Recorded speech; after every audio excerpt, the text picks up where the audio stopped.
Hola amigos, welcome back to Let's Play Final Fantasy IV Advance. In the last episode, we got through the thing of places, and we recruited, the sage, Tella.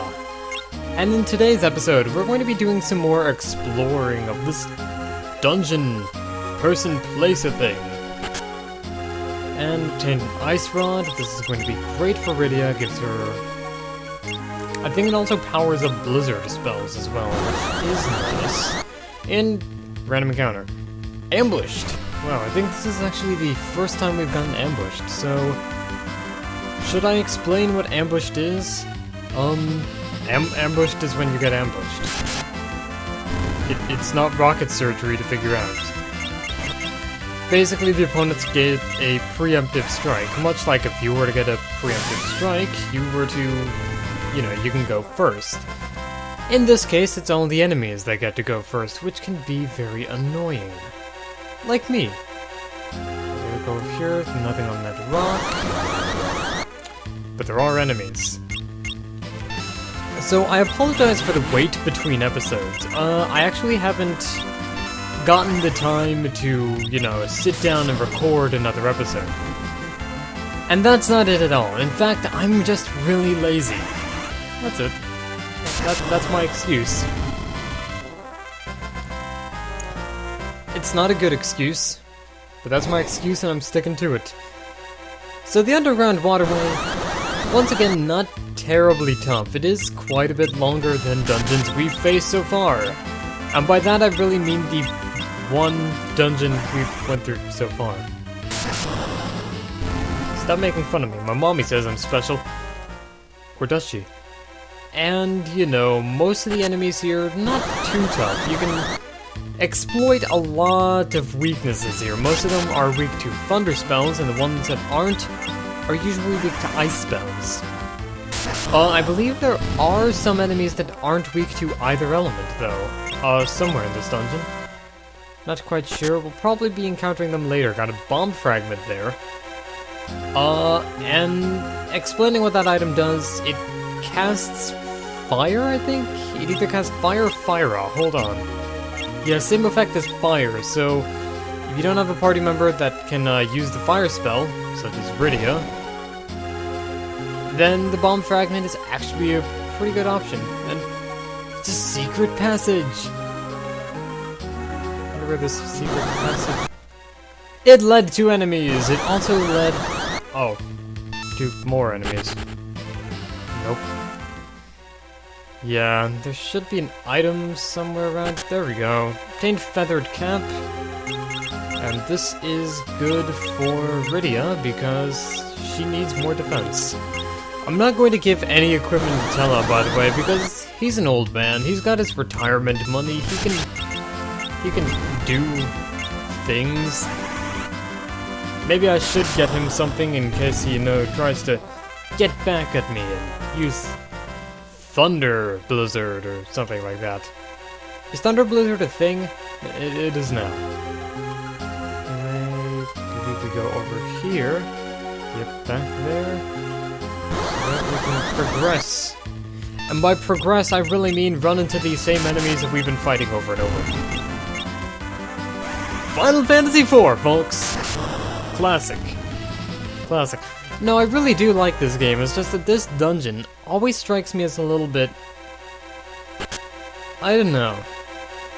For some reason I can't stop thinking of going to Applebee's when I do this dungeon, too. Oh, here are the enemies that aren't weak to ice or thunder. Zombies, they have very high physical defense as well, so... Or maybe not super high, but Cecil's weapons aren't really going to do much to them since they're zombies. Would you expect a sword that uses darkness to affect a zombie?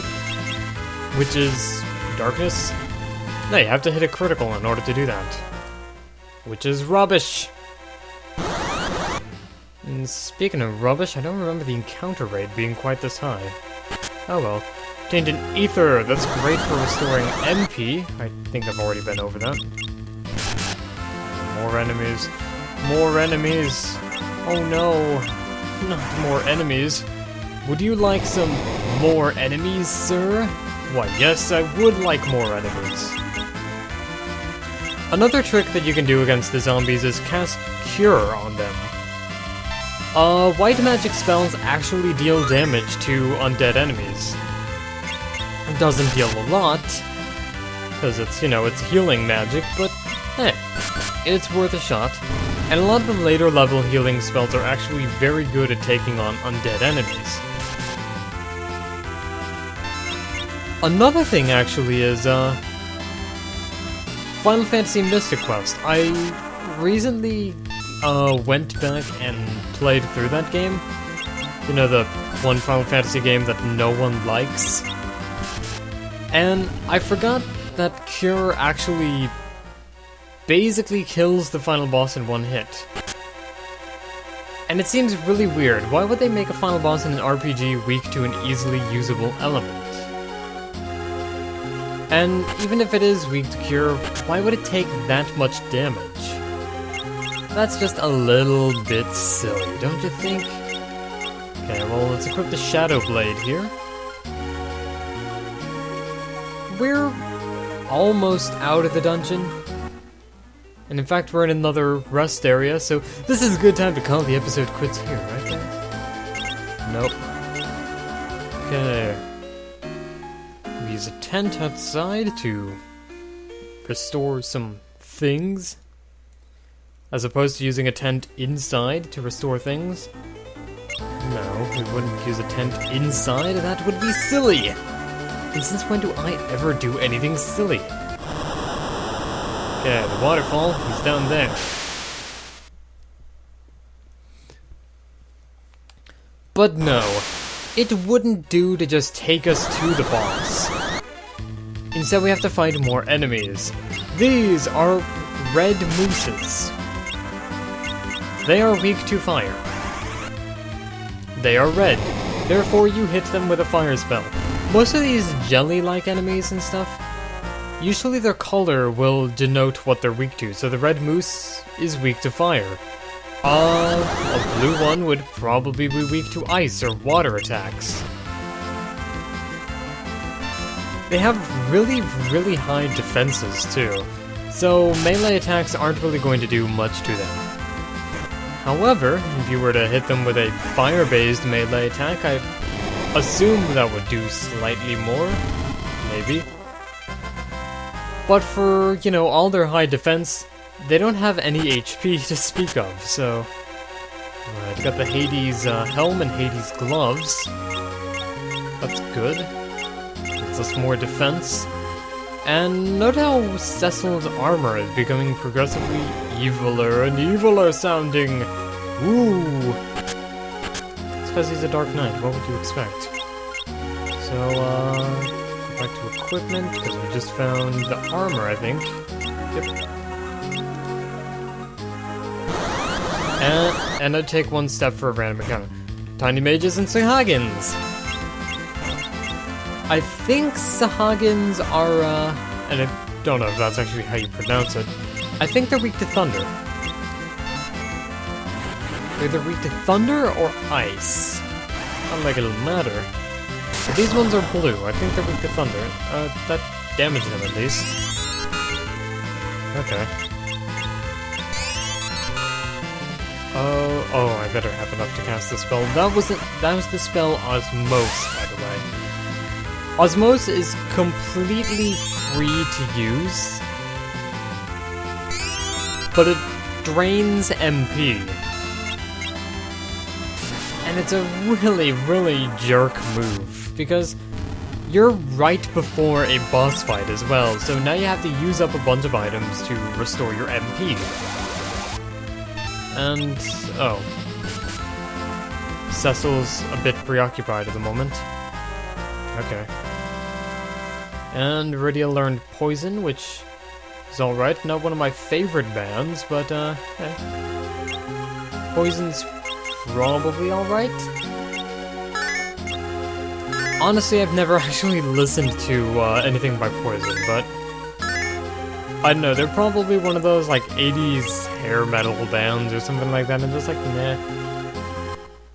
There he is! That was really dumb sounding. Tentacles? What could this possibly be? This stop sign is an Octomammoth! Yes! The Octomammoth. In the DS version, you'd probably use Darkness on Cecil just so that you can, have the, you know, that double damage thing, because in the DS version, I believe he is weak to Dark Element as well. The Octomammoth here is weak to Thunder, and as you damage him, his sprite changes. He loses his tentacles. Thus, if you want to beat him, it's recommended that you kill him to death. You know what? No, I'm not going to use the Hermes shoes. That would be too easy. What the Hermes shoes does is casts haste on whoever uses it. Haste is a very, very good spell on magic users, thanks to the fact that it doubles, or at the very least, it increases the rate at which their ATB gauge fills up. For this, however, I feel like it would be a little bit too cheap to use the Hermes shoes. Because the Octomammoth here, not a particularly tough boss. Just have Cecil attack and have Tella and Rydia, you know, do magical things. Another thing I do have to note is that I keep on meaning to put Tella in the back row so that he doesn't take as much damage, but I forgot to at the beginning of this episode, so that's why he's in the front with Cecil. Besides, casting magic is a man's job. A man's job. That's why he needs to be all up in their grill space about it. So the Octomammoth here still feels that kind of a tutorial boss, because it's kind of teaching you that magic is good on things. And Cecil is hitting some pretty high numbers there. Or at least high for this early in the game. So, Thunder. I thought this thing was supposed to be resisting magic, like what Tella said in the beginning. Very odd, very suspicious. Doesn't seem to be resisting magic much at all. In fact, I seem to be killing it until it dies from it. Also, I believe the Octomammoth has like 2,000 something health. I'm not really gonna go too big into detail there. But its health is much higher than the Mist Dragon, and it's going to be the strongest boss that we'll encounter until, I believe, once we get to the Mount Ordeals? Where it's either Mount Ordeals or Mount Hobbs, where we fight a boss which has higher HP. Come now, Damkian is beyond this waterfall. Okie dokie. We follow the waterfall to the overworld, where there's more enemies. But they're easy enemies, so, you know, we can kill them. We're hitting some pretty high numbers there. Why we're just hitting numbers, I don't know. What did the numbers ever do to us? Well, they kinda got in my way. That's it. Actually, you know what? Numbers offend me. I hate maths. So I punch numbers in the face when I get a chance because they're evil and jerks. That's my excuse, I'm sticking to it. It's not a good one, but hey, Mode 7 effects. Those look like airships. That looks like death. A lot of death they just rained down. Well, the Crisis music is playing, and it appears they attacked that castle, whatever it was. But we're gonna be solving this problem in the next episode. Sorry to leave it on a cliffhanger like this, but it's just too good. I'll see you guys later. This is Dance from Raga signing out. Thank you all for watching, and I hope you'll tune in to the next episode. I hope. It would make me happy if you did.